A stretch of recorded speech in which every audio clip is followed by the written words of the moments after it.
दिशा में अब सारी प्लेट सीमांत में प्लेटें एक दूसरे के विपरीत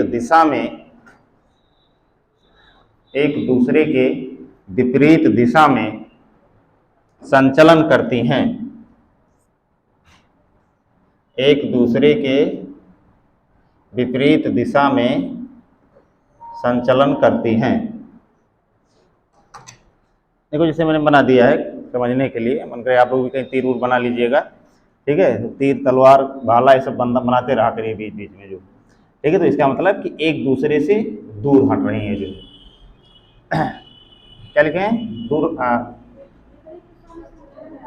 हाँ, विपरीत दिशा में संचलन करती हैं। एक निश्चित प्रत्यास्थ सीमा के पश्चात, एक निश्चित प्रत्यास्थ सीमा के पश्चात, प्रत्यास्थ मतलब सहने की शक्ति, प्रत्यास्थ सीमा के पश्चात भ्रंश की क्रिया होती है।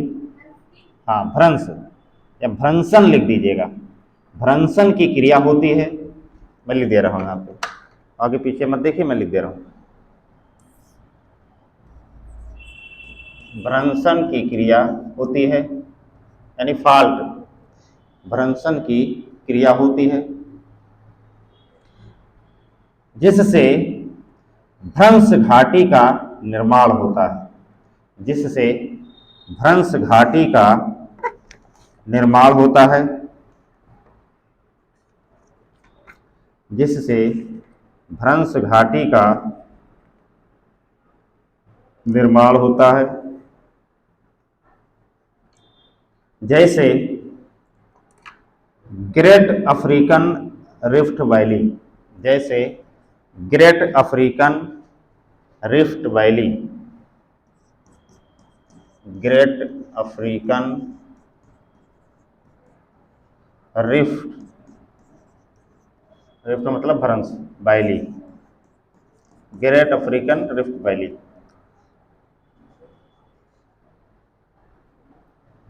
आप लोगों ने अफ्रीका का मैप देखा ही होगा। ग्रेट अफ्रीकन रिफ्ट वैली का सीधा सा मतलब है कि दक्षिण अफ्रीका से, अगर दक्षिण अफ्रीका को आप जानते होंगे तो आप और बढ़िया समझ जाएंगे। यानी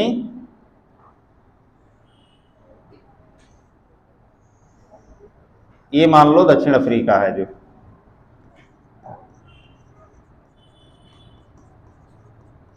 दक्षिण सॉरी अफ्रीका है।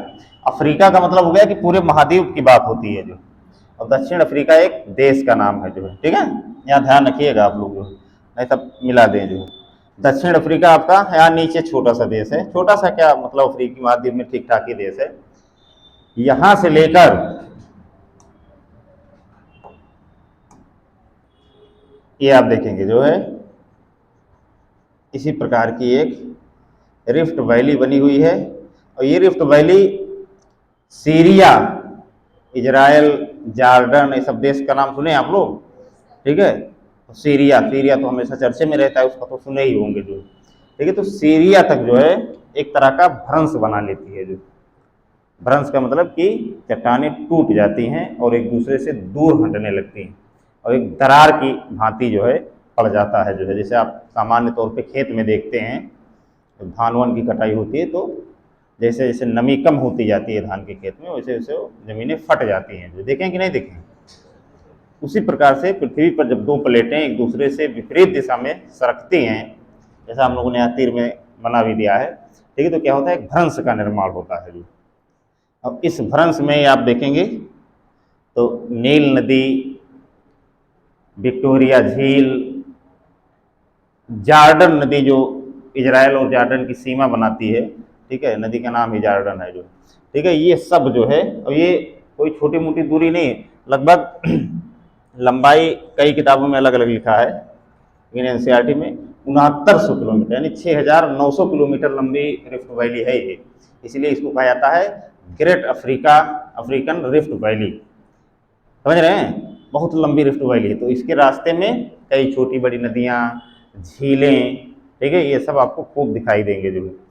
2019 के उत्तर प्रदेश लोक सेवा आयोग में एक प्रश्न पूछा गया कि लाल सागर किसका उदाहरण है। जो लाल सागर आप देखें कि नहीं, सुएज नहर के नीचे वाला क्षेत्र जो है, जिससे अफ्रीका और एशिया जुड़ा हुआ है। ठीक है, जैसे ये वाला क्षेत्र है ना,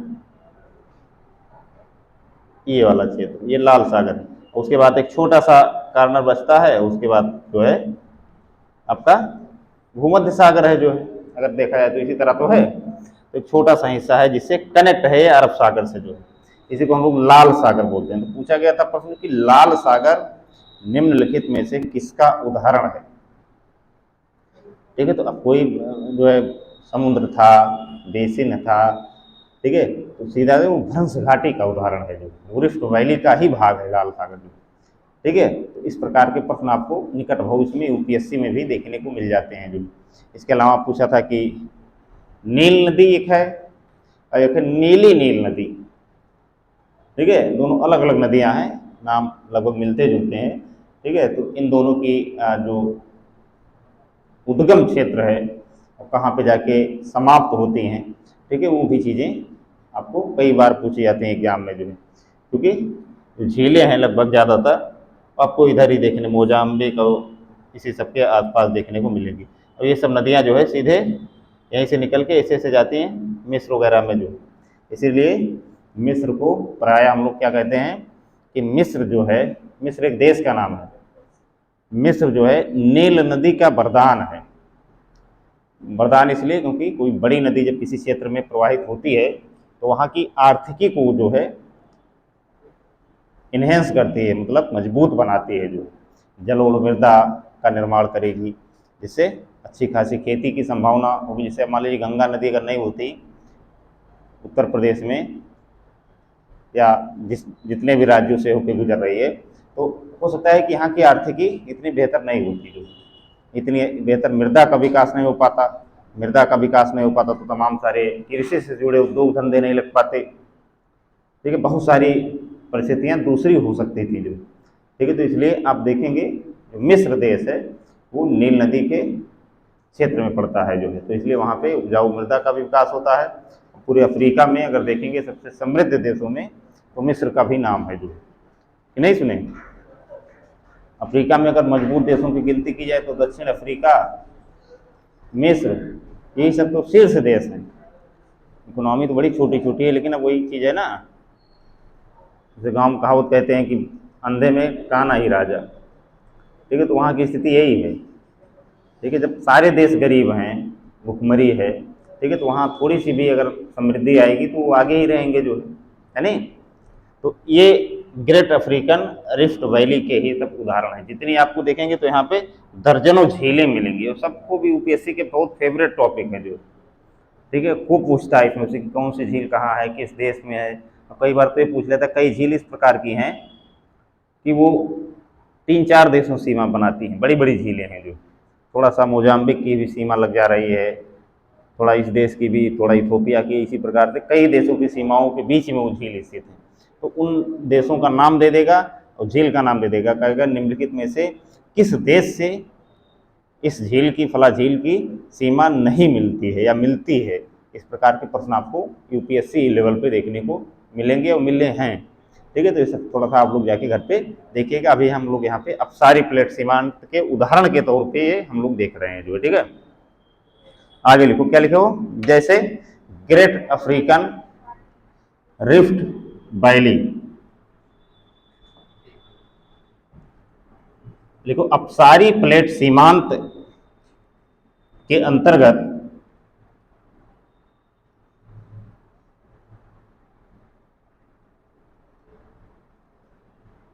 अपसारी प्लेट सीमांत के अंतर्गत निर्मित हुए भ्रंश से, अपसारी प्लेट सीमांत के अंतर्गत निर्मित हुए भ्रंश से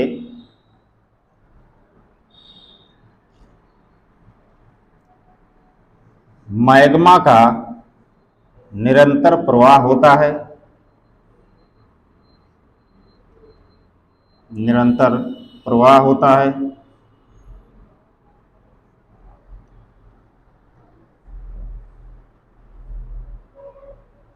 जिससे नवीन क्रस्ट का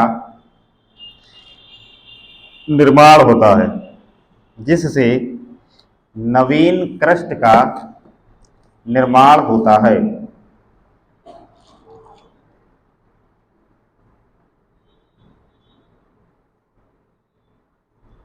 नवीन क्रस्ट का निर्माण होता है। एक प्रश्न आप लोगों को पूछना चाहिए, लेकिन आप लोग पूछे ही नहीं, ठीक है, कि प्लेटों का जो मूवमेंट है उसमें सबसे प्रमुख कारण क्या है। यानी प्लेटें अगर खिसक रही हैं किसी दिशा में, चाहे दाहिने या बाएं, आगे पीछे किसी भी दिशा में मूवमेंट उसमें हो रहा है, तो क्यों हो रहा है, उसका सबसे प्रमुख कारण क्या है, तो वह है संवहन तरंगें।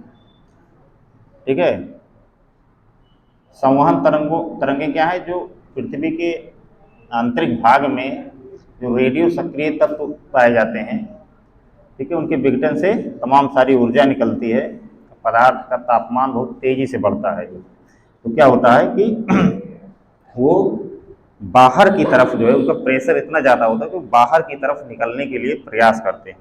ठीक है, जैसे मान लीजिए दो कोई पिंड हैं, ऐसे एक पिंड इधर है, ठीक है, अब अंदर से तेजी से मैग्मा बाहर की तरफ निकलने का प्रयास करता है, जो तो अभी प्लेटें एक दूसरे से दूर हटती हैं, जो तो मुख्य कारण संवहन तरंगों को माना जाता है। ठीक है, सबसे प्रबल कारण जो है कि संवहन तरंगों के कारण ही जो है प्लेटों में मूवमेंट होता है। तो लिख लो आगे, क्या लिखो, लास्ट लाइन, हाँ, नवीन क्रस्ट का निर्माण होता है, यहीं पे लिख लो। इसीलिए अपसारी प्लेट सीमांत को, इसीलिए अपसारी प्लेट सीमांत को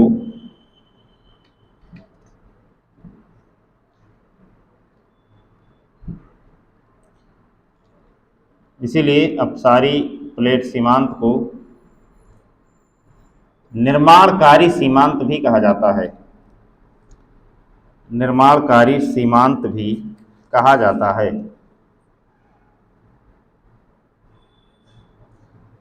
या रचनात्मक सीमांत, मतलब कुछ नई चीज बन रही तो इसलिए इसको ये नाम दिया गया है।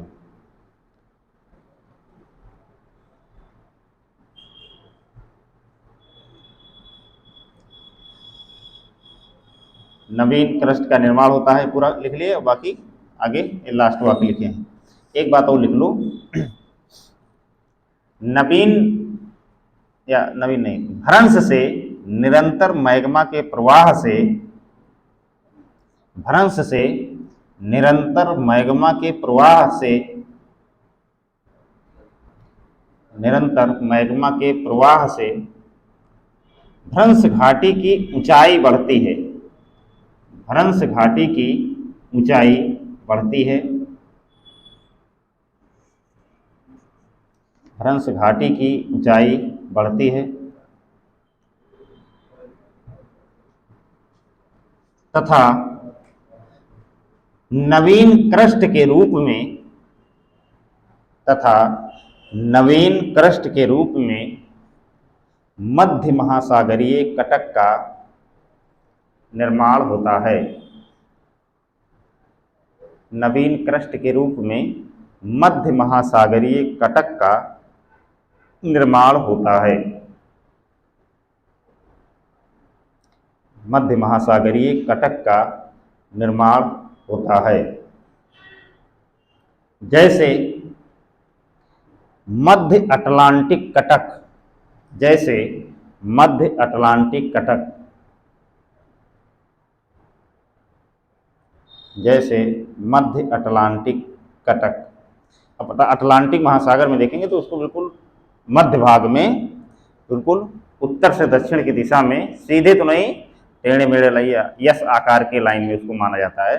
ठीक है, एक मध्य महासागरीय कटक का निर्माण हुआ है, क्योंकि लावा निरंतर जमीन के अंदर से इन दरारों के माध्यम से तेजी से निकलता है और ऊपर आके ठंडा हो जाता है, और उसके बाद में गुंबदाकार सतह का निर्माण हो जाता है, जो जिसे हम लोग मध्य महासागरीय कटक का नाम देते हैं। जो मध्य महासागरीय कटक का सीधा मतलब हो गया कि जैसे स्थलीय भागों में आप देखते हैं कि छोटे बड़े पर्वत, पहाड़, पठार निर्मित होते हैं, जैसे स्थल खंड होते हैं, ठीक, उसी प्रकार से आप महासागरीय नितल जब पढ़ेंगे तो उसमें भी देखेंगे कि उसमें भी मैदान भी होते हैं, यानी सपाट सतह बिल्कुल जो है, गर्त भी होते हैं, यानी गहराई वाले क्षेत्र, जैसे मरियाना गर्त वगैरह का नाम आप लोग सुने होंगे जो है। ठीक है, अब तमाम ढाल वाली स्थलाकृतियों का निर्माण भी होता है, जो महासागरीय पर्वत भी निर्मित होते हैं जिसको गायाउट कहा जाता है, जो ये सब हम बताएंगे जो है जब इसके बाद अगला टॉपिक वही है जो। ठीक है, तो जैसे स्थल भाग में आप देखते हैं विभिन्न स्थलाकृतियां, वैसे सागरीय क्षेत्र में भी विभिन्न स्थलाकृतियां हैं। इसका सबसे बड़ा कारण है, जिसके बनने का सबसे बड़ा कारण क्या है, ठीक है, जो अपसारी प्लेट सीमांत है जो। ठीक है, तो मध्य महासागरीय कटक कहाँ है, इसका सबसे बेहतर उदाहरण अगर आपको देखना है तो कहाँ देखेंगे, हाँ, हिंद महासागर में भी बना है। हिंद महासागर में भी पूर्ण रूप से तो निर्मित नहीं है, लेकिन उसके कई उदाहरण आपको देखने को मिल जाएंगे। कई सारे देश उस पर स्थित हैं जो है, मोजाम्बिक, मॉरिशस, ये सबका देश का नाम सुने हैं ना, मालदीव। ठीक है, ये सारे देश जो है कहीं ना कहीं से मध्य महासागरीय कटकों के ही उदाहरण हैं जो, समझ गए। थोड़ा सा और लिखो। वहीं दूसरी ओर, पैराग्राफ चेंज कर लो, वहीं दूसरी ओर भारी प्लेट का, वहीं दूसरी ओर भारी प्लेट का हल्की प्लेट के नीचे, वहीं दूसरी ओर भारी प्लेट का हल्की प्लेट के नीचे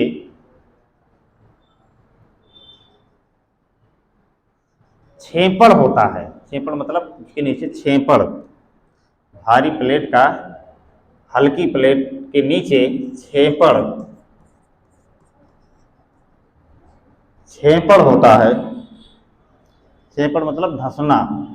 जैसे दो प्लेटें, जैसे मान लीजिए ये प्लेट या इस प्रकार की प्लेट है, जैसे जहाँ पे दो प्लेटें एक दूसरे से नज़दीक आ रही, जो भारी प्लेट होगी वो नीचे की तरफ धंस जाएगी, और जो हल्की प्लेट होगी वो ऊपर की तरफ चली जाएगी। ये जो हल्की प्लेट होगी, सॉरी भारी प्लेट होगी, ये नीचे आके गलने लगेगी, जो ज़मीन के नीचे धंस जाएगी। दो लोग लड़ेंगे तो एक लोग तो हारेंगे ही, एक लोग जीत पाएंगे जो है। अगर दो ही लोग लड़ रहे हैं जो, या तो ड्रा हो जाएगा मैच, तो ड्रा हो जाएगा तो सरच्छी प्लेट सीमांत हो जाएगा, अगर हार जीत हुई तो अभिसारी वाली स्थिति आ जाएगी जो। तो इसमें क्या होता है कि एक तरफ प्लेटें जब हट रही हैं तो कहीं ना कहीं से प्लेटें जुड़ भी रही हैं। जैसे हम लोगों ने इसके पहले भी चर्चा की कि हेरी हेंस महोदय ने क्या कहा कि एक तरफ प्लेटें एक दूसरे से दूर हट रही हैं, जिससे नवीन क्रस्ट का निर्माण हो रहा है, यानी नीचे से तप्त मैग्मा बाहर की तरफ निकल के ठंडा होके नए क्रस्ट का निर्माण हो रहा है, और वही दूसरी तरफ वही प्लेट जाके कहीं ना कहीं धंस भी रही है, किसी जो है हल्की प्लेट के नीचे धंस जा रही है। यानी जितना इधर नवीन क्रस्ट बना, यानी इसके बीच में जितना गैप खाली स्थान हुआ, इतना स्थान, ठीक है, तो इतना ये दोनों प्लेटें जाके धंसी भी किसी जगह पे जो है, अगर हल्की प्लेट है तो किसी ना किसी जगह पे ऐसे जाके नीचे धंस जाएगी जो, ठीक है। और अगर धंस गई तो ये वाली प्लेट जो है नीचे धंसेगी और गल जाएगी, तब तो मैग्मा में भी बदल जाएगी, क्योंकि टेम्परेचर बहुत ज़्यादा होगा जहाँ पे धंसेगी जो। तो ज्वालामुखी की क्रिया, भूकंप की घटनाएं, ये सब जो है होने लगेंगी जो। तो लिख लो ये बात, क्या लिखे हो, छेपड़ होता है, छेपड़ से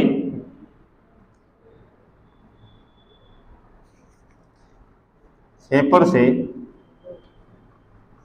भ्रंशन के कारण, छेपड़ से भ्रंशन के कारण भूकंप आने की प्रबल संभावना होती है, भूकंप आने की प्रबल संभावना होती है। वही छेपित हुई प्लेट को के गलने से, वही छेपित हुई प्लेट के गलने से, वहीं छेपित हुई प्लेट के गलने से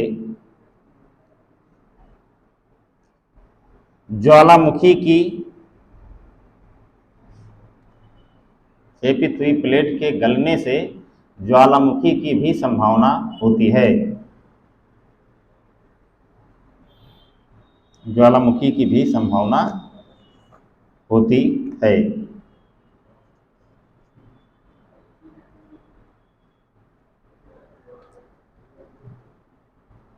तो जहाँ पे अपसारी प्लेट सीमांत होगा वहाँ पे भूकंप और ज्वालामुखी दोनों की संभावनाएं प्रबल होंगी जो है। दूसरा डालो, अभिसारी प्लेट सीमांत। दूसरे क्या नाम है? अभिसारी प्लेट सीमांत।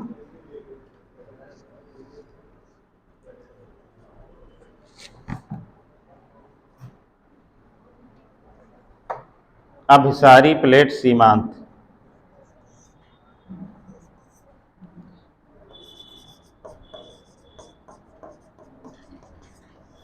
अभिसारी प्लेट सीमांत इसको बोलते हैं कन्वर्जेंट मार्जिन्स। पढ़ ले जाएंगे आप लोग? ना पढ़ पाइएगा तो बताइएगा, बोल देंगे कुछ। अभिसारी, अभि शब्द का सीधा मतलब होता है जुड़ना। देखिए अब एक चीज, यहाँ पे दो बल भी काम करते हैं, दो बल, जैसे चर्चा हम भूल गए करना है, कर दे रहे हैं आपके समझने में आसानी। एक तनाव मूलक बल, तनाव मूलक बल, एक संपीड़न बल।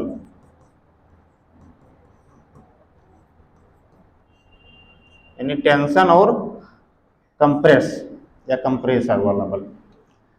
टेंशन का सीधा मतलब है कि जैसे हम लोग सामान्य तौर पे मानव के बिहेवियर में भी इस प्रकार की चर्चा करते हैं कि भैया टेंशन या तनाव बहुत हो।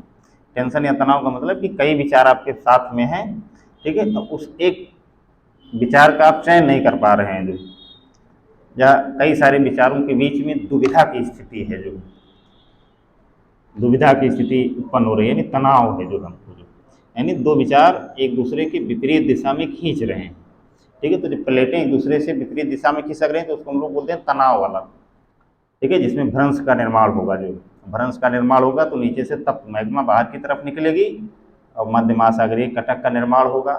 भूकंप भी आ सकते हैं, ज्वालामुखी की भी घटनाएं होंगी ही होंगी। जो वहीं दूसरा जो बल है संपीड़न बल। संपीड़न का बल का मतलब हो गया कि दो बल एक ही पदार्थ को दबा रहे हैं, यानी एक दूसरे के निकट आ रहे हैं। जो निकट आ रहे हैं तो जो भारी होगा, जैसे दो लोग लड़ेंगे, ठीक है, तो दो लोग लड़ेंगे, जो भारी होगा वो निश्चित हो जाएगा, जो भारी होगा वो मारेगा ही मारेगा, जो या उसकी जीत होगी जो है, और जो कमज़ोर होगा वो हार जाएगा, जो जीत होगा।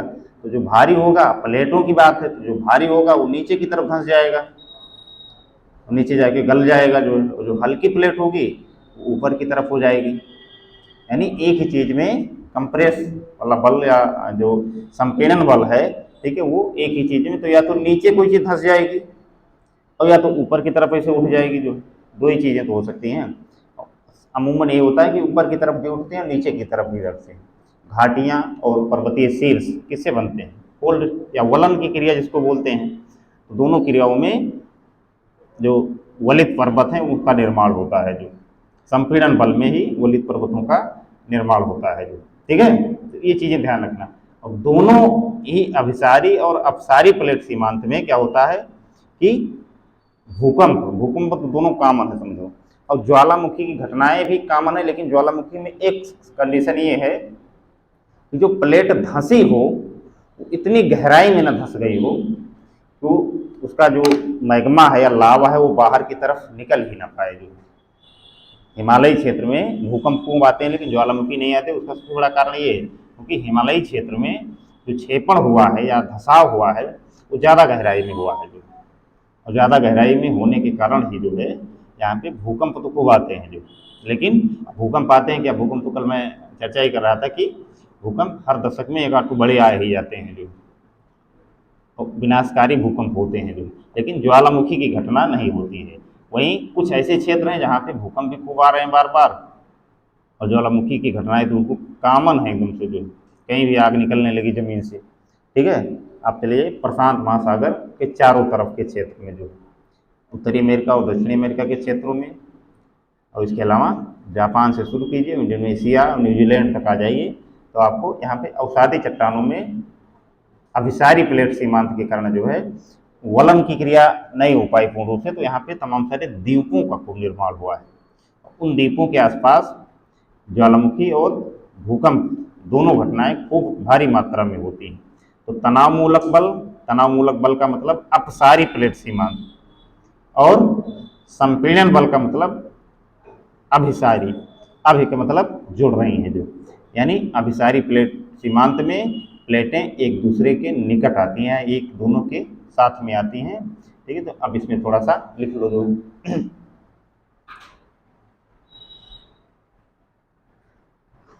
देखो, धरातल पर जब दो प्लेटें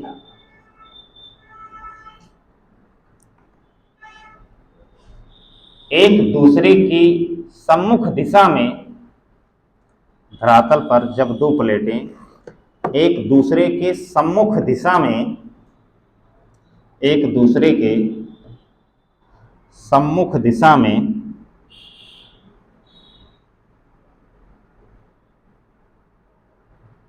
एक दूसरे के सम्मुख दिशा में गतिशील होती हैं, एक दूसरे के सम्मुख दिशा में गतिशील होती हैं, तो वह आपस में टकराती हैं, तो वह आपस में टकराती हैं, तो वह आपस में टकराती हैं।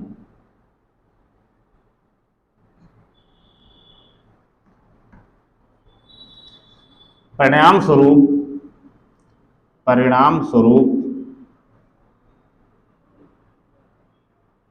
जो प्लेट भारी होती है, परिणाम स्वरूप जो प्लेट भारी होती है वह नीचे की ओर क्षेपित हो जाती है,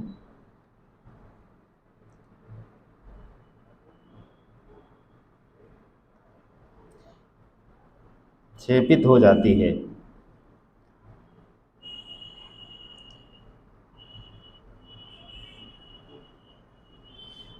इसे या इस स्थान को इस तरह लिखो, इस स्थान को अधोगमन क्षेत्र, इस स्थान को अधोगमन क्षेत्र। देखो ये सब टर्म हैं जो है, इसको जरूर याद कर लीजिएगा, जो ये सब प्री के पर्पज से बहुत महत्वपूर्ण होते हैं। अधोगमन क्षेत्र थोड़ा सा मिटा कर लिखे ना, इसी में मुझे आ जाएगा, जो बता रहे हैं सबडक्शन, अधोगमन क्षेत्र। अरे पहले लिख लो, वाक्य पूरा कर लो, बिना बताए आगे बढ़ेंगे ही नहीं। अधोगमन,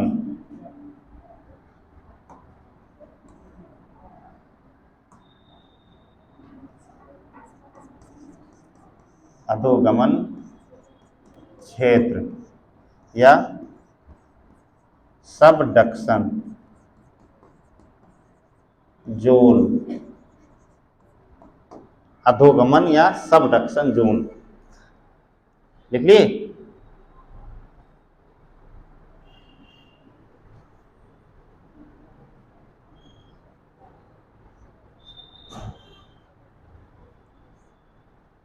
अधोगमन या सबडक्शन जोन का मतलब सीधा सा होता है कि जहां दो प्लेटें टकराने के पास बाद में जिस स्थान पे वो धंस जाती हैं, या जो भारी प्लेट होती थी वो धंस जाती है। जो यूपीएससी की प्री में अगर प्रश्न बनाएगा तो इसी प्रकार का बनाएगा कि अब हिंदी में पढ़ेंगे तो इसी प्रकार का लिखेगा कि अधोगमन क्षेत्र से तात्पर्य है। चार विकल्प इस प्रकार बनाएगा, जो है कि जब प्लेटें एक दूसरे से दूर हटती हैं जिस स्थान पे, उसे अधोगमन क्षेत्र कहते हैं। दूसरा बनाएगा कि जब प्लेटें एक दूसरे से के कारण जो है वलन बनाती हैं तो उसे अधोगमन क्षेत्र कहा जाता है। तीसरा ऑप्शन बना देगा सही वाला कि जहाँ प्लेटें एक दूसरे से टकराकर भारी प्लेट नीचे क्षेपित होती है, उस स्थान को अधोगमन क्षेत्र कहते हैं। उपयुक्त में से कोई नहीं भी हो सकता है, चौथा ऑप्शन जो है, ठीक है, आप हो जाएंगे कंफ्यूज। तो इसका सीधा सा मतलब है अधोगमन क्षेत्र का, कि जहाँ पे प्लेटें एक दूसरे से टकराने के बाद में नीचे धंस जाती हैं, जिस स्थान पे धंसती हैं उसे हम लोग अधोगमन क्षेत्र कहते हैं। और जो अधोगमन क्षेत्र होगा उसकी विशेषता जो ये है कि वो क्षेत्र ज्वालामुखी की घटनाओं का सबसे प्रिय क्षेत्र होगा, यानी ज्वालामुखी की घटनाएं वहाँ आने की प्रबल संभावना होगी। जो समझ रहे हैं, तो प्रबल संभावना किस क्षेत्र में होगी, जो अधोगमन वाला क्षेत्र होगा। वहाँ कहीं कभी भी दरार वरार बन के जो है आग निकलने लग सकती है। जो है ऐसे ही अधोगमन क्षेत्र में जो है कई बार बहुत हल्का फुल्का दरार इस प्रकार का हो जाए। तो पहाड़ी क्षेत्रों में कई बार आप देखते हैं कि वो कहते हैं पानी खौल रहा है, तो पानी खौल नहीं रहा है, वो नीचे से गर्मी प्राप्त कर रहा है। ठीक है, और कहीं ना कहीं से बहुत पतले क्षेत्र या दरार के माध्यम से निचले सबडक्शन क्षेत्र से जुड़ा होता है, जो जिस कारण से गर्मी उतनी भारी मात्रा में तो नहीं निकल पाती कि ज्वालामुखी फूट जाए, लेकिन इतना निकलते हैं कि वो पानी खौलते हुए दिखे आपको। ठीक है, भाप बना के बिल्कुल निकल रहा है पानी उसमें से, तो अधोगमन वाले क्षेत्र में भी होता है। तो वहाँ पे हमेशा इस बात की सतर्कता होती है कि ज्वालामुखी की घटनाएं हो सकती हैं। लेकिन चूंकि हिमालयी क्षेत्र ज्वालामुखी की घटनाओं से इसलिए छूटा हुआ है क्योंकि जो इंडो ऑस्ट्रेलियन प्लेट है भैया, वो बहुत भारी प्लेट है। उसका जो छेपड़ हुआ है या धंसाव हुआ है यूरेशियाई प्लेट के नीचे, वो ज़्यादा गहराई में हो गया। ठीक है, ज़्यादा गहराई में तेज़ी से टकराव है, और उसके बाद में ये ज़्यादा भारी है, तो इस वजह से बहुत ज़्यादा गहराई में जो है नीचे धंस गई। जो तो इस वजह से उसके ऊपर 2-4-10 किलोमीटर का अवसाद बाद में इकट्ठा हो गया। जो तो जो मैग्मा है वो ज़्यादा गहराई में है। जो मैग्मा के चैम्बर्स हैं जहाँ पे मैग्मा तरल अवस्था में है, वो ज़्यादा गहराई में है। जो तो इसलिए ज़्यादा गहराई में तो यहाँ भूकंप की तो प्रबल संभावना होती है, लेकिन ज्वालामुखी की घटनाएं यहाँ पे नहीं होती हैं। और जो परिप्रशांत मेखला है या प्रशांत महासागर का चारों तरफ का क्षेत्र है, वहाँ पे जो अभिसारी प्लेट सीमांत हुआ, यानी दो प्लेटों का टकराव हुआ है, वो अवसादी चट्टानों में हुआ है। अवसादी चट्टानों में तो इसलिए बहुत ज़्यादा गहराई में ना तो छेपड़ हुआ है और ना वलन की क्रिया हो पाई है। तो इससे दो चीज़ें हुई हैं, एक तो ज्वालामुखी की घटनाएं और भूकंप की घटनाएं कभी भी आ सकती हैं क्योंकि बहुत ऊपरी क्षेत्र में मैग्मा चैम्बर है। दूसरी बात कि जब इनमें टकराव हुआ तो अवसादी मृदा होने के कारण यहाँ पे वलित पर्वतों का निर्माण नहीं हो पाया। जो वलित पर्वतों का निर्माण, जैसे आप बालू को दो तरफ से दबाएंगे तो फोल्ड नहीं हो पाएगा, जो टूट जाएगा। जो टूट जाएगा तो ढेर की तरह हो जाएगा, जो है कहीं पे थोड़ा सा ज़्यादा दिखेगा, कहीं कम दिखेगा। तो उसी प्रकार से तमाम सारे छोटे बड़े द्वीपों का निर्माण हो गया है। जो कई सारे द्वीप जो है देश में कन्वर्ट हो गए, वो स्वतंत्र गणराज्य के रूप में आज भी हैं। जो जनसंख्या ज़्यादा नहीं, 10-20 हज़ार है। कई देश तो ऐसे हैं कि जिनकी संख्या हज़ारों में ही है, कई देश ऐसे हैं कि जिनकी संख्या लाखों में भी है। द्वीपीय देश, अब जापान द्वीपीय देश तो ही है। देखो द्वीपीय देश है ना, बहुत बड़ा द्वीप, 4 द्वीप उसके जो हैं, होक्काइडो, होन्शु, क्यूशु, यही सारे तो द्वीप हैं, द्वीपों का नाम है। ठीक है, छोटे बड़े द्वीप हैं जो, अब बाकी छोटे छोटे द्वीप बहुत सारे हैं जो, लेकिन उसने एक स्वतंत्र गणराज्य स्थापित किया। और अब आप लोग इतिहास वगैरह तो पढ़े ही होंगे, 1905 में ही रूस को हराया था। ठीक है, तो बाद में अमीर हुए हैं जो। ठीक है, जापानी लोग इसीलिए पूरी दुनिया में जाने जाते हैं, अपनी वीरता के लिए भी जाने जाते हैं और अपने विवेक के लिए जाने जाते हैं। जो 1905 में सोचो 1905 में रूस को थपड़िया दिया था। जब भारत में महामारी से लाखों लोग मर जा रहे थे, मतलब यहाँ निमोनिया होने से मृत्यु हो जाती थी, तो तमाम सारी दवाएं, निमोनिया तो राह चलते हो जाए तो कोई दिक्कत नहीं है। जो है लेकिन तब ऐसी स्थिति थी कि अगर निमोनिया किसी को हो गया, हल्का फुल्का बुखार हो गया, तो आदमी मर सकता था। जो उस दौर में जापान ने हरा दिया। और दुनिया में एकमात्र देश है जो परमाणु विभीषिका भी झेल चुका है। ठीक है, 1945 में द्वितीय विश्व युद्ध के आखिरी चरण में जो है वहाँ पे अमेरिका ने परमाणु बम गिरा दिया, जो है नागासाकी और कहाँ हिरोशिमा और नागासाकी में जो है। लेकिन उसने फिर रिबिल्ड किया अपने आप को, और रिबिल्ड इतना तेजी से किया कि वर्तमान में आप देख ही रहे हैं कि दुनिया की दूसरी सबसे तीसरी सबसे बड़ी इकोनॉमी है। जो छोटा सा देश है, और इतनी टेक्नोलॉजी पूरी दुनिया में टेक्नोलॉजी का वो निर्यात करता है। जापानी टेक्नोलॉजी आज भी अपने यहाँ देखिए, जो भी जापानी प्रोडक्ट होता है वो सबसे रिलायबल होता है। जैसे सोनी टीवी है, एलजी है, जैसे अपने यहाँ देखिए इसको सम्मान के, अभी आप कोई भी चीज़ लेने जाइए, सैमसंग का जो चीज़ आपको 20,000 में मिल जाएगा वो एलजी का मिलेगा 30,000 में आपको, क्योंकि उसकी जो मजबूती है वो ज़्यादा है, ग्राहकों का विश्वास भी ज़्यादा है। और ग्राहकों का विश्वास सबसे कम किस चीज़ पे है?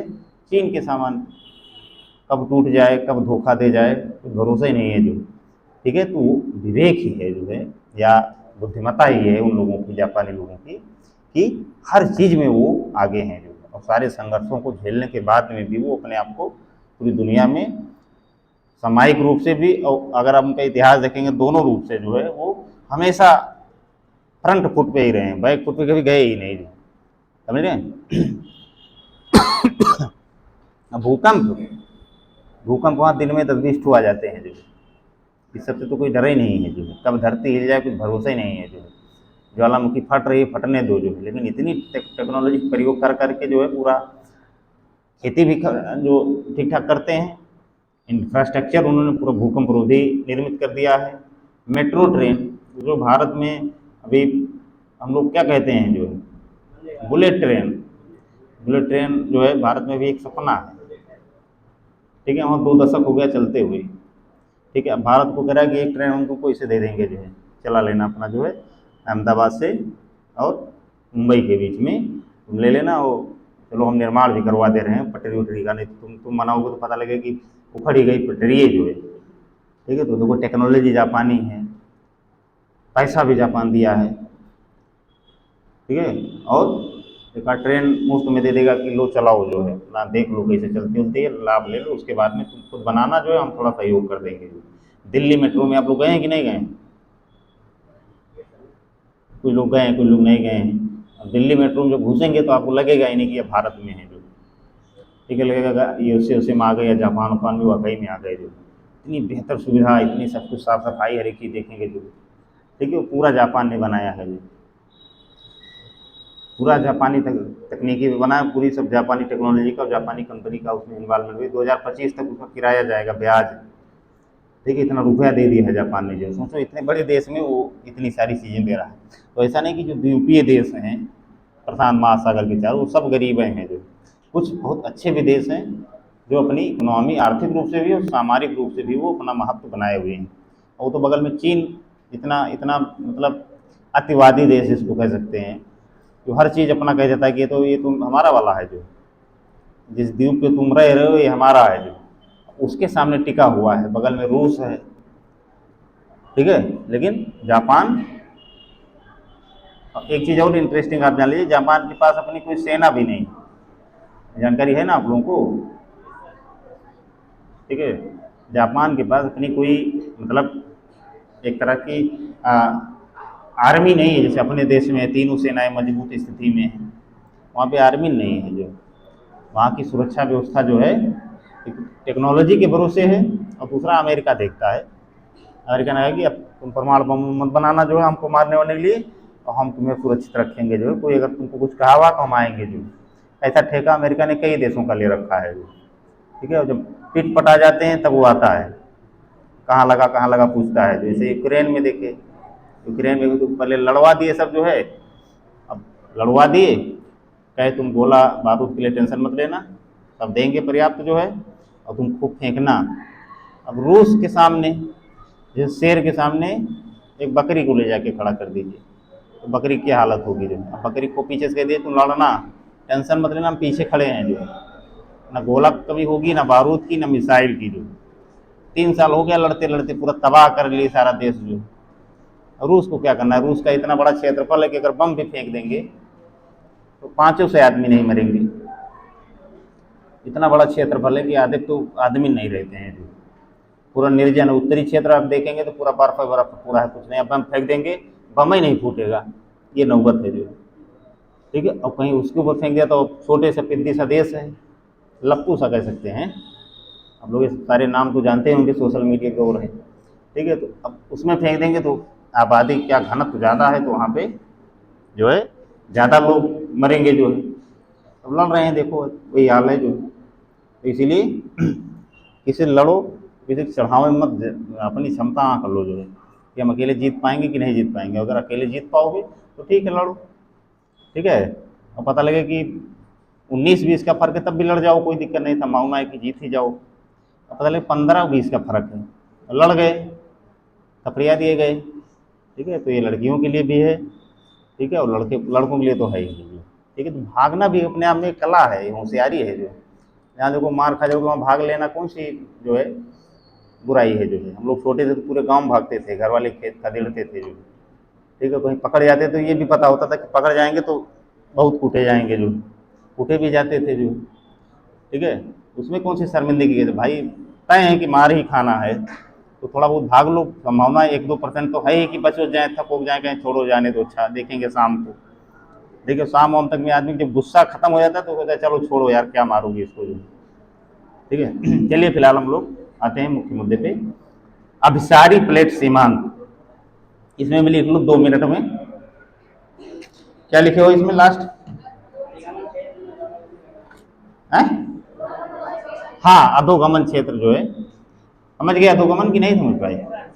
हाँ, सबडक्शन अंग्रेजी में भी लिख लीजिएगा, सबडक्शन क्षेत्र कहते हैं। आगे लिखो।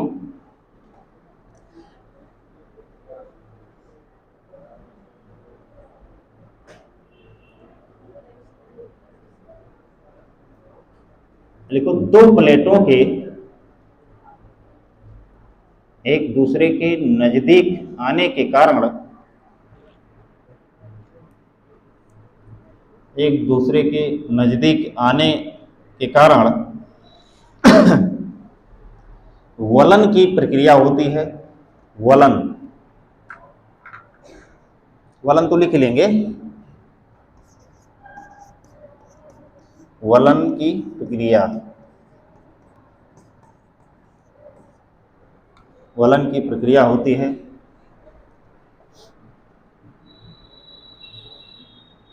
तथा प्लेटों के किनारों पर, वलन की प्रक्रिया होती है तथा प्लेटों के किनारों पर, तथा प्लेटों के किनारों पर मोड़दार पर्वतों की उत्पत्ति होती है।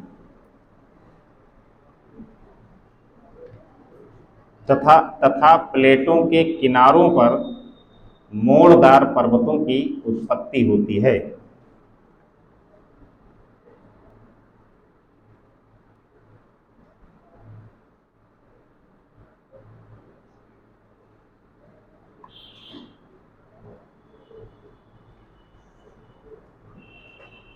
मोड़दार पर्वतों की उत्पत्ति होती है, जैसे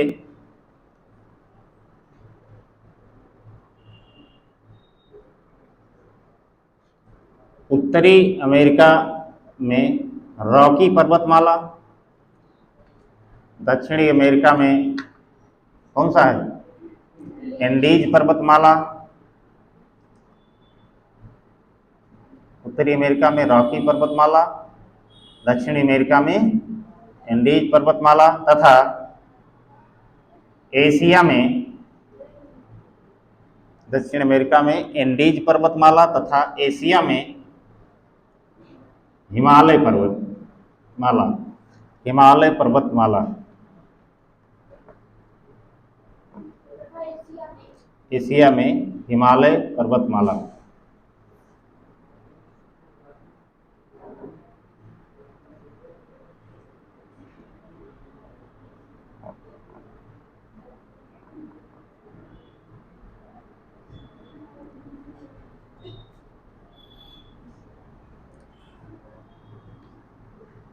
इसी में एक बात और लिख लो, तथा तथा जिस स्थान पर प्लेटें धंसती हैं, जिस स्थान पर प्लेटें धंसती हैं, जिस स्थान पर प्लेटें धंसती हैं, उस स्थान के बगल में ही गर्तों का भी निर्माण होता है। उस स्थान के बगल में ही गर्त यानी गहराई वाले गड्ढे, गर्त का भी निर्माण होता है। हैं? क्या करें बेटा? नहीं नहीं, बरमूडा ट्रायंगल वो दूसरी चीज़ है, ये दूसरी चीज़ है जो है। क्या लिखे हैं? गर्तों का निर्माण होता है, जैसे मारियाना गर्त, जैसे मारियाना गर्त। मारियाना गर्त कहाँ है? प्रशांत महासागर में। ठीक है, मतलब नवीन पर्वत भी बनेंगे, मोड़दार पर्वत भी बनेंगे। मोड़दार पर्वत के बगल में ही कुछ दूरी पे, जैसे जब दो प्लेटें जाएंगे एक दूसरे के नीचे, तो अगल बगल खाई भी बनेगी, जो कुछ हिस्सा गल के नीचे चला जाएगा, ऊपर खाई भी निर्मित हो सकती है। जो तो हिमालयी क्षेत्र में तो खाई इस प्रकार की नहीं देखने को मिलेगी आपको, लेकिन आप एंडेज और रॉकी पर्वत जो माला बनती है, उसके बाद प्रशांत महासागर में महासागरीय गर्तों का भी निर्माण हुआ है। ठीक है, तो मारियाना गर्त सबसे गहरी गर्त है जो है, इसलिए उदाहरण में इसका नाम लिखवा दें, लेकिन बहुत सारी ऐसी गर्तें हैं जो है महासागरीय क्षेत्रों में जो निर्मित हुई हैं जो। ठीक है, एक लाइन और आगे लिख लो,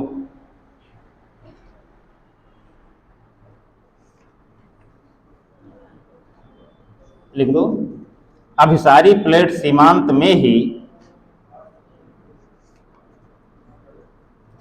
अवसादी प्लेट सीमांत में ही, सॉरी अभिसारी, अभिसारी अवसादी बोल दिए क्या? अभिसारी प्लेट सीमांत में ही ज्वालामुखी एवं भूकंप जैसी घटनाएं, भूकंप जैसी घटनाएं नहीं, घटनाओं, भूकंप जैसी घटनाओं की भी प्रबल संभावना होती है। भूकंप जैसी घटनाओं की प्रबल संभावना होती है। प्रबल मतलब सबसे ज्यादा संभावना, प्रबल संभावना होती है। तीसरा है समानांतर प्लेट संचलन। पैरेलल जो तीसरा वाला है, समानांतर प्लेट संचलन।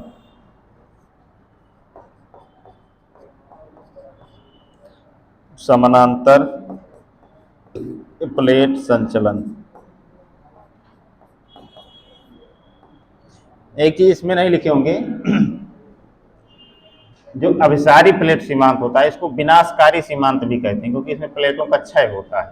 तो मन करे कहीं लिख लीजिएगा, गोला बना के आसपास में लिख दो ना इसको। देखो, इसमें प्लेटों का क्षय होने के कारण इसे विनाशकारी प्लेट सीमांत भी कहते हैं। अपने अपने हिसाब से वाक्य बना लो, बना ले जाओगे कि लिखवा दें? बोल दे फिर, लिख दो, अभिसारी प्लेट सीमांत में प्लेटों का क्षय होने के कारण, अभिसारी प्लेट सीमांत में प्लेटों का क्षय होने के कारण, प्लेटों का क्षय होने के कारण इसे विनाशकारी प्लेट सीमांत भी कहते हैं। इसे विनाशकारी प्लेट सीमांत भी कहते हैं। हो गया? अब इतने में ना हो पाए तो अब तुम लोग मर ही जाओ, क्या बताएं हम? ये मतलब मरो ना, ये ज़्यादा हो जाता है, मरना किसी का ठीक नहीं है।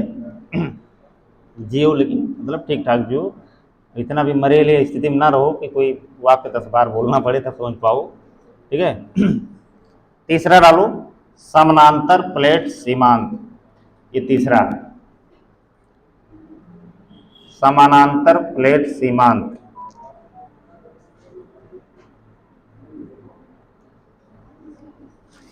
समानांतर प्लेट सीमांत, बिल्कुल ये टॉपिक है, बिल्कुल क्लोज होने वाला है, बस परेशान न होइए, ज़्यादा समय नहीं लगेगा, 8, 10, 15 मिनट आप लोग बस धैर्य बनाए रखिए। ये थोड़ा लंबा टॉपिक हो गया, लेकिन इस टॉपिक को आप थोड़ा मैं समय देके इसलिए पढ़ाऊँ क्योंकि बहुत कोर टॉपिक है, आप बहुत सारी चीज़ें इसके साथ में जुड़ी हैं। देखिए आगे जब आप ज्वालामुखी पढ़ेंगे, भूकंप पढ़ेंगे तो आसानी से चैप्टर खत्म हो जाएगा जो। ठीक है, तो 10 मिनट अभी और समय दीजिए बस, अभी तो समय है ही हमारे पास, देंगे क्या आप लोग, तो ले लेंगे हम जो। चलिए देखिए, समानांतर प्लेट सीमांत पर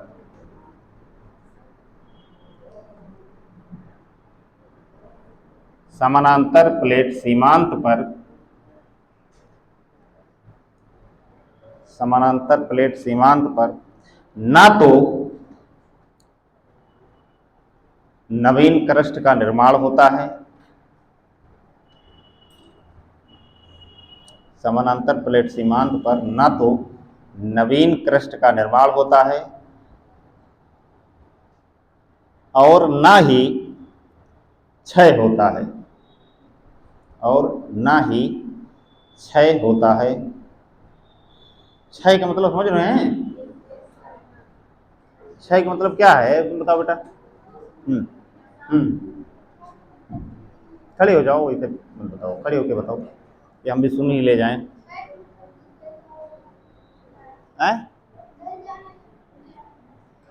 गिर जाना या टूट जाना? तुम बताओ। हाँ। कम खत्म भी है, हाँ ठीक है ठीक है, पास आस पास तो हो ही, कम से कम सेंस से समझ रहे हो। हाँ तुम बताओ। हाँ हाँ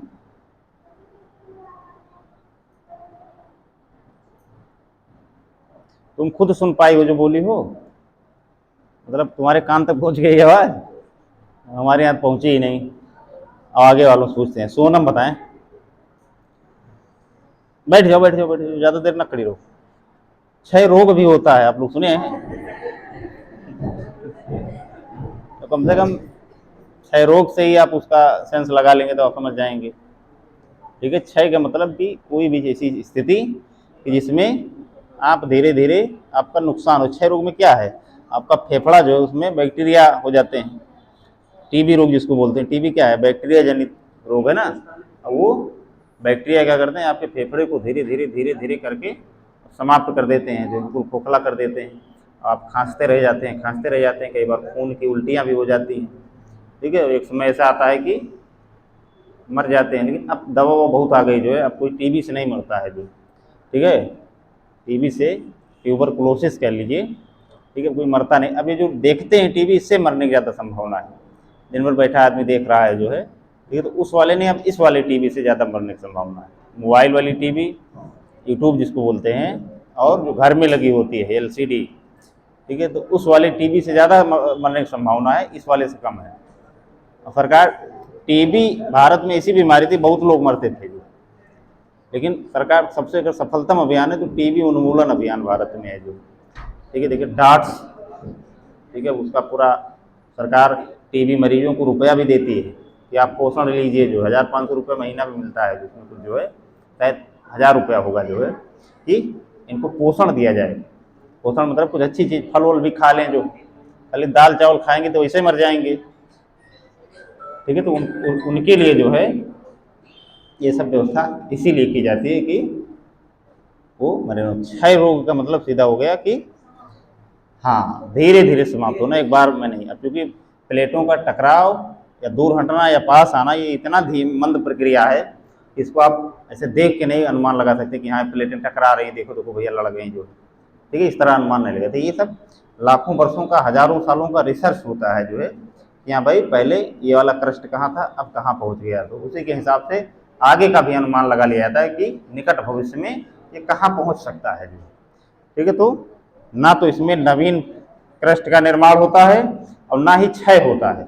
यानी समानांतर प्लेट संचलन में क्या होता है कि प्लेटें एक दूसरे से समानांतर जो है रगड़ करती हैं या घर्षण होता है, तो इसमें केवल भूकंप आता है, जो ज्वालामुखी की घटनाएं इसमें नहीं होती हैं जो। तो लिख लो इसको, लिख दो, समानांतर प्लेट सीमांत पर क्रस्ट का ना तो क्षय होता है और ना ही निर्माण होता है, इसीलिए इसे संरक्षी प्लेट सीमांत भी कहते हैं। इसीलिए इसे संरक्षी प्लेट सीमांत भी कहते हैं। संरक्षी प्लेट सीमांत भी कहते हैं, इसीलिए इसे संरक्षी प्लेट सीमांत भी कहते हैं। देखिए, उत्तर प्रदेश लोक सेवा आयोग जो पेपर सेट होता है उसका, ठीक है, उसमें ऐसे सब प्रश्न बनाते हैं कि निम्नलिखित में से संरक्षित प्लेट सीमांत कौन सा है, विनाशकारी किसको कहते हैं, निर्माणकारी किसको कहते हैं। ठीक है, तो जो समझदार है, जो बढ़िया पढ़ा है टॉपिक, वो अब सब कर ले जाएगा जो। ठीक है, ज़्यादा संभावना होती है कि प्लेट टेक्टोनिक थ्योरी से 1-8% आपको हर दूसरे तीसरे साल मिल ही जाते हैं जो। ठीक है, अगर आप समझ रहे हैं चीज़ों को तो आप बहुत आसानी से समझ जाएंगे, और अगर नहीं समझ रहे हैं तो फिर नहीं समझ में आएगा, जो है लिख कर नहीं पाएंगे जो है। पता लगे पूछे सर अच्छी प्लेट सीमांत किसको कहा जाता है, और पता लगे मार के आ गए ठीक जो है अभिसारी प्लेट सीमांत को जो, ठीक है, तो गड़बड़ा जाएगा। तो यानी अभिसारी का मतलब कि जो विनाशकारी, यानी जब दो लोग लड़ते हैं एक दूसरे से तो उसमें क्या नुकसान दोनों तरफ से होता है ना, चाहे हमको मारिए चाहे हम आपको मार डालें, ठीक है, नुकसान ही होगा ना। और जब ऐसा ऐसा याद कर लीजिए आप, इसी प्रकार से जो जब दो लोग लड़ेंगे यानी एक दूसरे के पास आ रहे हैं तो उसमें नुकसान होने की ज़्यादा संभावना है जो है। मतलब मार दी काने बहिर हो गया जो है, दवा करवा रहे हैं जो। हमारे गांव में एक मर्द साहब पढ़ाते हैं ट्यूशन, वो एक बच्चे को मार दिए जो, इतना तेज मार दिए कि उसका कान ही खराब हो गया जो।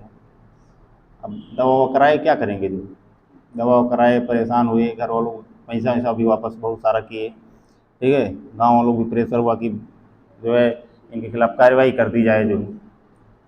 उन लोगों ने कहा रहने तो भाई पढ़ा लिखा रहे हैं, गरीब आदमी है, इंटेंशन वो नहीं रहा होगा। जब कोई इंटेंशन से कोई काम नहीं करता है तो उसको छोड़ देना चाहिए जो। तो इंटेंशनली कोई किसी को मार दे तो उसमें बनता है कि उसको पीड़ित किया जाए या दंडित किया जाए। तो उनके लिए इतने पीड़ा इतने दंड पर्याप्त है कि वो दवा करवाए, 10-20-50 हज़ार खर्च करे और रिग्रेट भी फील किए तो उतने दंड है। यानी जब दो लोग या दो प्लेटें आपस में आसपास आएंगी तो उसमें नुकसान की संभावना ज़्यादा है, इसलिए इसको विनाशकारी। और जब दो प्लेटें एक दूसरे से दूर हटेंगी, यानी झगड़ा वगड़ा करने से आप लोग हट जाएंगे कि यार क्या मतलब झगड़ा करने से, छोड़ दो हम ही माफ़ कर देते हैं जो है, ठीक है, तो उसमें उसको निर्माणकारी कहते हैं। और झगड़ा वगड़ा ज़्यादा करेंगे तो उसी मुकदमेबाजी में फंस जाएंगे जो है, आप पढ़ लिख नहीं पाएंगे। झगड़े उगड़े से दूर रहेंगे, थोड़ा संतोष कर लेंगे तो कल के डेट में आप IAS IPS बन जाएंगे, है नहीं। IAS IPS बन जाएंगे तो किसी बदले नहीं लेंगे, तो सोचेंगे छोड़ो यार ये तो बहुत छोटी बातें हैं, क्या मतलब किसी बदला लेना, ठीक है। वो समझ लें कि अगर बन गए तो सबसे पहले इसी को मारेंगे हम, ढूंढ के इसी के जिले में पोस्टिंग करवाएंगे, सबसे पहले इसी को ढूंढ के मरवाएंगे जो, ठीक है। लेकिन जब आप बन जाएंगे तो आपका व्यक्तित्व इतना हो जाएगा, इतना आप सोचेंगे और इतना विराट हो जाएगा कि आप इसको बहुत छोटी चीज़ समझेंगे जो। तो यानी जब दो लोग एक दूसरे से दूर हटें तो वो निर्माणकारी प्लेट सीमांत। और संरक्षित प्लेट सीमांत का सीधा सा मतलब है कि ना एक दूसरे के नीचे जा रहे हैं ना ऊपर जा रहे हैं, जो है अपने अपने छत पे खड़े होकर दोनों लोग एक दूसरे को गाली दे रहे हैं, ठीक है। अपने देखते नहीं कई बार इस तरह झगड़ा होता है महिलाओं में, ठीक है, तो अपना एक दूसरे की छत पे खड़े होकर उनको गाली दे रहे हैं ना वो उनको दे रहे हैं, शारीरिक रूप से फिजिकली लड़ने की संभावना नहीं है उसमें जो है, तो उसको कह सकते हैं संरक्षित प्लेट सीमांत। यानी कोई नुकसान नहीं होगा उसमें, तय है। दो ही लोग थकेंगे थोड़ा बहुत, तो थकेंगे क्या, घंटों दे सकते हैं जो, यहाँ तो एक से एक महापुरुष हम देख रहे हैं, ठीक है। चलिए अब आप लोग समझ गए। हाँ क्या लिखे हैं, हाँ लिखो, इस प्लेट सीमांत पर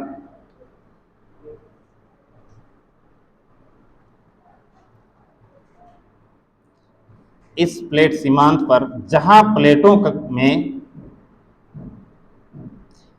गतिशीलता होती है, जहां प्लेटों में गतिशीलता अवलिक घर्षण होता है,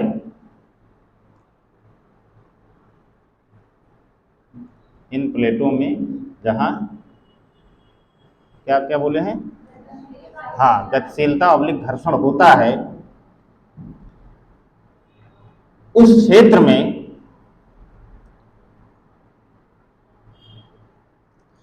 तीव्र गति से कंपन के कारण भूकंप की उत्पत्ति होती है। उस क्षेत्र में तीव्र गति से कंपन होने के कारण भूकंप की उत्पत्ति होती है।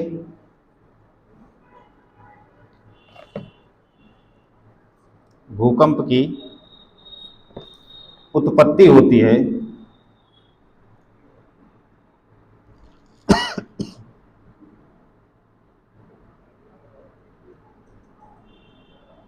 भूकंप की उत्पत्ति होती है। अब हो गया, संरक्षित प्लेट सीमांत में इससे ज़्यादा कुछ नहीं लिखना है। अब आप कुछ जो छोटी प्लेटों के नाम हैं, ठीक है, वो PCS के सबसे फेवरेट क्वेश्चन होते हैं जो। हाँ एग्जाम्पल इसका कोई एग्जाम्पल नहीं है। एग्जाम्पल आप इसका छोटा बहुत आप देख सकते हैं पूर्वी ऑस्ट्रेलिया के पास में, लेकिन वहाँ भी बहुत ज़्यादा इसका उदाहरण नहीं देखा जा सकता है। इसका एग्जाम्पल आप कोई मतलब यूनिक जगह नहीं दे सकते हैं जो है, उसी प्लेट में हो सकता है किसी कोई किनारा समानांतर प्लेट संचलन हो रहा हो, क्योंकि मैंने बताया कि कोई भी प्लेट है उसमें सारी प्लेट पे समान गति से मूवमेंट नहीं, गतिशीलता नहीं होती है। जो कहीं पे समानांतर भी हो सकता है और कहीं पे तेज भी हो सकता है, कहीं पे अभिसारी और अपसारी भी हो सकता है। लेकिन मोटे तौर पे जो अभिसारी प्लेट सीमांत और अपसारी प्लेट सीमांत होते हैं वो स्पष्ट हो जाता है, क्योंकि वहाँ उसके उदाहरण मौजूद हैं। ठीक है, जैसे उदाहरण सबसे बढ़िया, अब चूंकि इसमें कोई निर्माण हो ही नहीं रहा है ना क्षय हो रहा है, तो इसके उदाहरण ढूंढना मुश्किल होता है। ठीक है, तो कई छोटी प्लेटों में भी इस प्रकार की संरक्षित प्लेट सीमांत पाए जाते हैं जो है, लेकिन अभिसारी प्लेट और अपसारी प्लेट के आप उदाहरण खूब बढ़िया से देख सकते हैं। हिमालय या तमाम मोड़दार पर्वत आप देख सकते हैं, मध्य महासागरीय कटकों का उदाहरण ले सकते हैं, तमाम सारे द्वीपों का उदाहरण दे सकते हैं। इसके अलावा जो है प्रशांत महासागर के चारों तरफ आप भूकंप और ज्वालामुखी के क्षेत्रों में देख सकते हैं, तो इसके उदाहरण आपको पर्याप्त दिख जाएंगे। ठीक है, इसके उदाहरण ज़्यादा नहीं है। अब आप लोगों का इसमें एक चीज़ बचा हुआ है 2 मिनट में लिख लीजिए, क्या, जो छोटी प्लेटें हैं 4-5 प्लेटों का उदाहरण आप लिख लीजिए, तो याद रहेगा आपको जो है, और उसको जाके मैप में देखिएगा कि ये प्लेटें कहाँ हैं। ठीक है, देखिएगा और इन प्लेटों को मैप में भी दर्शा लीजिएगा, मैं लोकेशन लिख दूंगा कि कहाँ पे प्लेटें हैं जो है। पहले लिखो अरेबियन प्लेट, अरेबियन प्लेट छोटी प्लेटें हैं,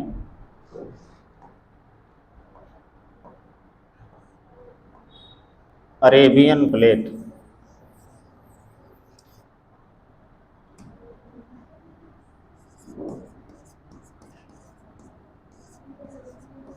अरेबियन प्लेट पढ़ ले जाएंगे। अब अरेबियन प्लेट का मतलब सीधी सी बात है कि जहाँ अरब देश है, ठीक है, या खाड़ी देश इसको बोलते हैं। ठीक है, तो वो अरेबियन प्लेट है, जो छोटी प्लेट है जो है, लेकिन उसका भी प्रभाव अपना है जो है, तो इसके तो नाम से क्लियर हो जाएगा कि कहाँ की प्लेट है जो। ठीक है, दूसरा लिखो, अब इसको जाके मैप में देखिएगा। ठीक है, डाल दीजिएगा अरेबियन प्लेट नेट पे, तो दिख जाएगा कि अरेबियन प्लेट कहाँ पर है। ठीक है, दूसरा लिखो कोकोस प्लेट, कोकोस, मैं लिख दे रहा हूँ, नहीं आप लोग पता नहीं क्या लिख लेंगे। कोकोस प्लेट, ये सबसे इंपॉर्टेंट है, कई बार पीसीएस में पूछी गई। कोकोस प्लेट, कोकोस प्लेट भैया कहाँ पे है?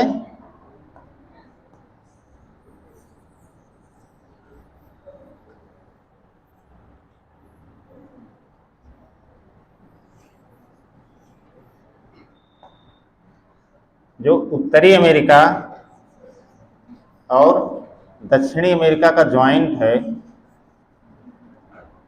इसमें समझ जाएंगे उत्तरी अमेरिका दक्षिणी अमेरिका। ठीक है, तो कोकोस प्लेट आपकी यहीं पे है। ठीक है, हाँ, तो समझ गए कोकोस प्लेट कहाँ है। एक प्लेट और है, अगले लिखो जॉन डी फूका प्लेट, मैं लिख दे रहा हूं इसको,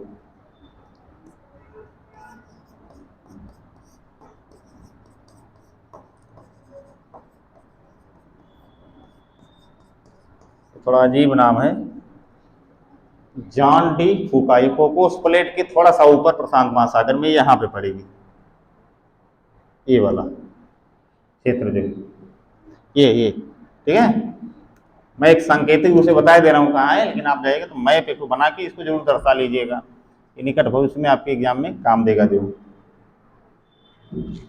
तीसरा है स्कैटिया प्लेट, स्कैटिया, स्कैटिया प्लेट, ये देख रहे हैं स्कैटिया प्लेट, ये क्या है, देख लेंगे कि स्कैटिया दिख रहा है कि नहीं दिख रहा है, फिर से बड़ा लिख दें।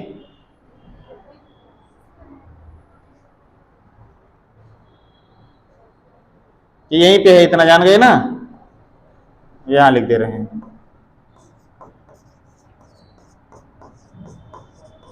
स्कैटिया प्लेट, अब दिख जाएगा, तो कोई बोल दो हाँ नहीं। हाँ, तो स्कैटिया प्लेट, अब ये उत्तरी अमेरिका और दक्षिणी अमेरिका की जो प्रमुख प्लेटें हैं, छोटी प्लेटें, ठीक है, ये खूब पूछी जाती हैं आसपास, प्रशांत महासागर में तीनों प्लेटें हैं जो है, ठीक है, अगले लिखो कैरेबियाई प्लेट। कैरेबियाई प्लेट,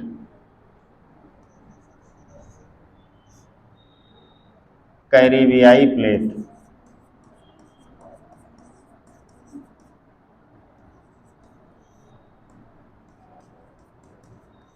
कैरेबियाई प्लेट, ठीक है, उत्तरी अमेरिका और दक्षिणी अमेरिका के बीच में अटलांटिक महासागर में। कैरेबियाई देश भी हैं तमाम सारे, वेस्ट इंडीज वगैरह है नहीं, इनको कैरेबियाई देश कहा जाता है। तो इससे आपको एक चीज़ और क्लियर हो जाएगी, कैरेबियाई देश का मतलब कैरेबियाई प्लेट पे स्थित वाले देश जो है, तो यहाँ पे है, समझ रहे हैं ना। तो यहाँ पे आपकी कौन सी प्लेट हो गई, कैरेबियाई प्लेट, कैरेबियाई देश के नाम पे इसकी प्लेट का नाम है।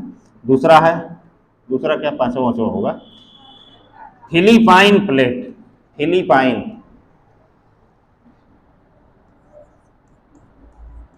फिलीपाइन, फिलीपाइन प्लेट का मतलब कि फिलीपींस देश जहाँ पे, देखें फिलीपींस कहाँ है, फिलीपींस देख डालो मैप वेप आप लोग जो, ठीक है, ये भी प्रशांत महासागर में, लेकिन ये दक्षिणी चीन सागर के आसपास आपको दिखेगा जो है, ठीक है। ठीक ठाक देश है, द्वीपीय देश है, लेकिन बहुत सारे द्वीपों का समूह वाला देश है, ठीक है। तो फिलीपाइन प्लेट पे स्थित है जो। एक है कैरोलिन प्लेट, हाँ अगला कैरोलिन,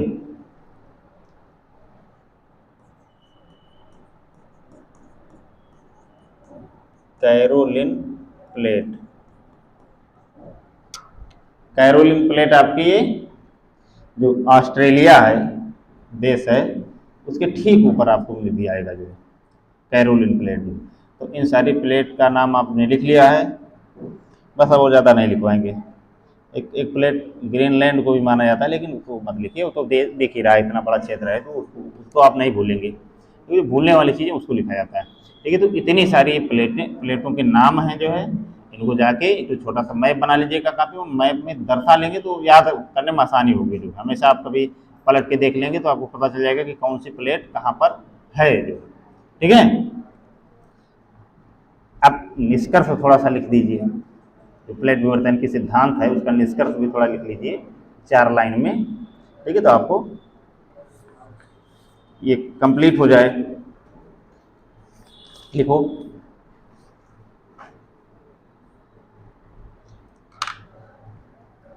लिखो प्लेट विवर्तन की सिद्धांत के, अब प्लेट विवर्तन, अब देखो होशियार बच्चा जो होगा वो लिख देगा पीटीटी के अध्ययन से स्पष्ट होता है कि, यानी बार बार प्लेट विवर्तन की सिद्धांत आ रहा है तो उसको शॉर्ट बना लो, पीटीटी लिख दो। प्लेट विवर्तन की के सिद्धांत के अध्ययन से स्पष्ट होता है कि, स्पष्ट होता है कि, स्पष्ट होता है कि अपसारी कामा अभिसारी, अपसारी कामा अभिसारी और समानांतर प्लेट संचलन के क्षेत्रों में, संचलन के क्षेत्रों में, क्षेत्रों में भूकंप आने की प्रबल संभावना होती है, भूकंप आने की प्रबल संभावना होती है।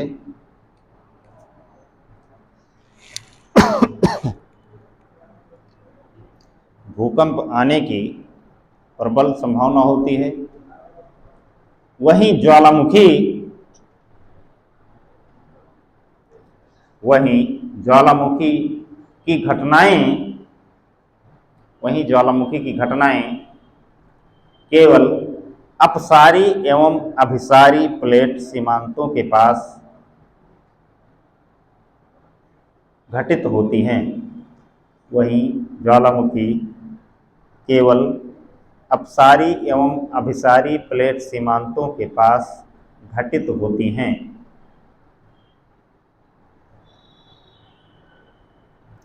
घटित होती हैं।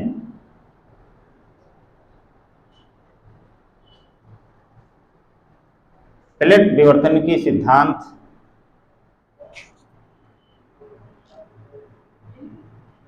इसी में आगे लिखो, प्लेट विवर्तन की सिद्धांत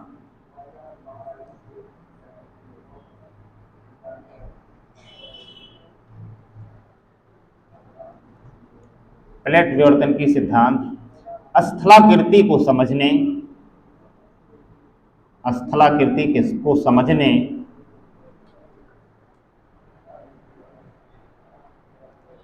उनके विकास प्रक्रिया को समझने, स्थलाकृति को समझने तथा उनकी विकास प्रक्रिया को समझने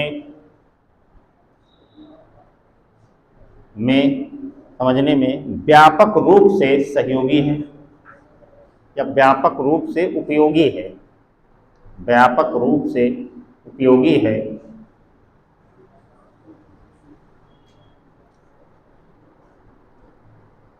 व्यापक रूप से उपयोगी है। हालांकि, थोड़ा आलोचना भी हो जाए, बहुत तारीफ हो गई। हालांकि प्लेटों की संख्या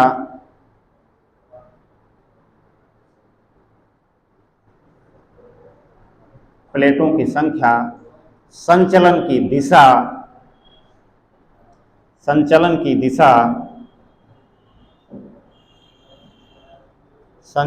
दिशा आदि को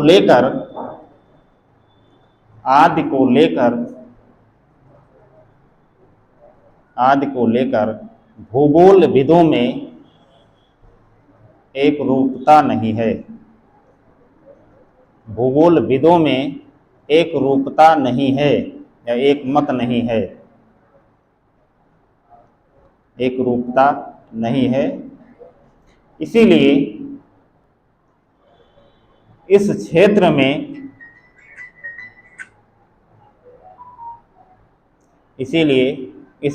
में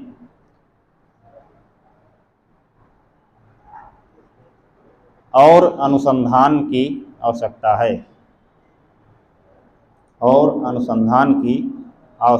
है। बस पूर्ण विराम।